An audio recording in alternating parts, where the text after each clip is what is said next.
প্রিয় দর্শক, আসসালামু আলাইকুম। আমি শাহিন খান রাহুল। আজ আমরা এসেছি কুমিল্লা জেলার ব্রাহ্মণপাড়া উপজেলার শীতলাই ইউনিয়নে। এখানকার রাজনৈতিক অঙ্গনে একজন পরিচিত মুখ, বাংলাদেশ জাতীয়তাবাদী ছাত্র দলের নেতা নূর নাহিদ ভূঁইয়ার সঙ্গে আমাদের কথা হয়েছে। তিনি ছাত্রদলের যুগ্ম আহ্বায়ক, সাবেক সভাপতি এবং শীতলাই ইউনিয়নের 5 নং ওয়ার্ড ছাত্র দলের সক্রিয় সংগঠক। এই সাক্ষাৎকারে তিনি তুলে ধরেছেন বুড়িচং ব্রাহ্মণপাড়ার ছাত্র রাজনীতির চলমান সংগ্রাম ও ভবিষ্যৎ দিক নির্দেশনা, নানান গুরুত্বপূর্ণ দিক। বিশেষ করে এলাকার জনপ্রিয় নেতা হাজী জসিমউদ্দিন জসিম সাহেব যেভাবে সামনে থেকে নেতৃত্ব দিয়েছেন, ছাত্র সমাজের মাঝে নতুন প্রেরণা যোগাচ্ছে। চলুন আর দেরি না করে দেখে নেই পুরো সাক্ষাৎকারটি। শুধুমাত্র আলো টিভি নিউজ 24 এর পর্দায়। ফেসবুক পেজ লাইক ও ফলো করতে ভুলবেন না। ধন্যবাদ। আসসালামু আলাইকুম। আমি নূর নাহিদ ভূঁইয়া, যুগ্ম আহ্বায়ক 2 নং শীতলাই ইউনিয়ন ছাত্রদল, সাবেক সভাপতি শীতলাই 5 নং ছাত্রদল।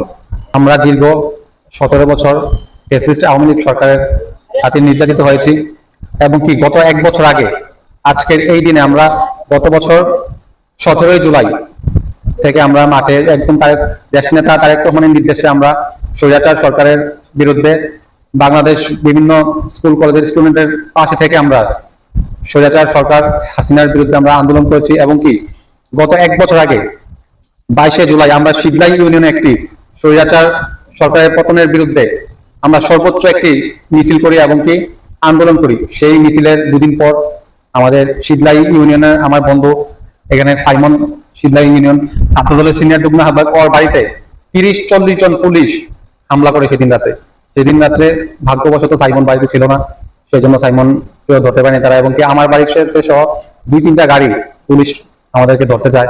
তারপর আমরা নিরাপদ আশ্রয়ে যাই। বাড়িতে থাকতে পারতাম না। হ্যাঁ, পুকুর পাড়ে ঘুমাইছি, মানুষের বাড়ি থেকে ঘুমাইছি, ছাদে ঘুমাইছি, খুব কষ্ট করে থাকতাম সরকারের আমলে। এখন আমরা বুড়িচং ব্রাহ্মণপাড়ার মানুষ, একজন মানুষের আমরা ছায়া পেয়েছি শুধু এই আমাদের দুঃসময়ের সময় একজন মানুষের ছায়া পেয়েছি।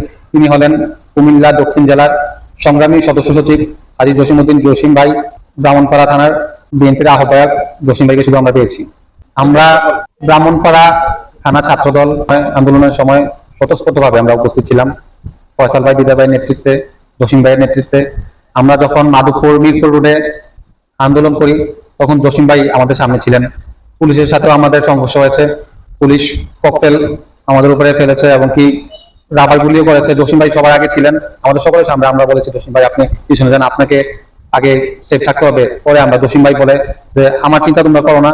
তখন জসিম ভাই আমাদেরকে বলেছেন আমি মরলে কোনো সমস্যা নাই, 100 জসিম তৈরি হবে, তোমরা মরলে তোমরা আগামী দিনে বাংলাদেশ তোমাদেরকে বেঁচে থাকতে হবে।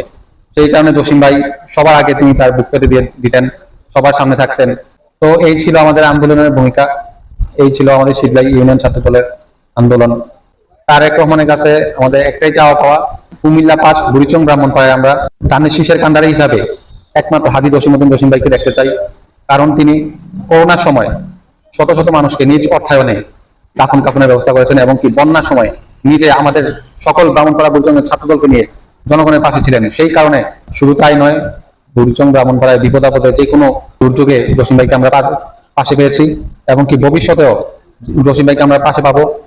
আগামী রাষ্ট্রনায়ক তারেক রহমানের কাছে আমাদের একটাই চাওয়া পাওয়া, বুড়িচং ব্রাহ্মণপাড়ায় হাজী জসিমউদ্দিন জসিম ভাইকে আমরা ধানের শীষের নমিনেশন এমপি হিসাবে আমরা দেখতে চাই।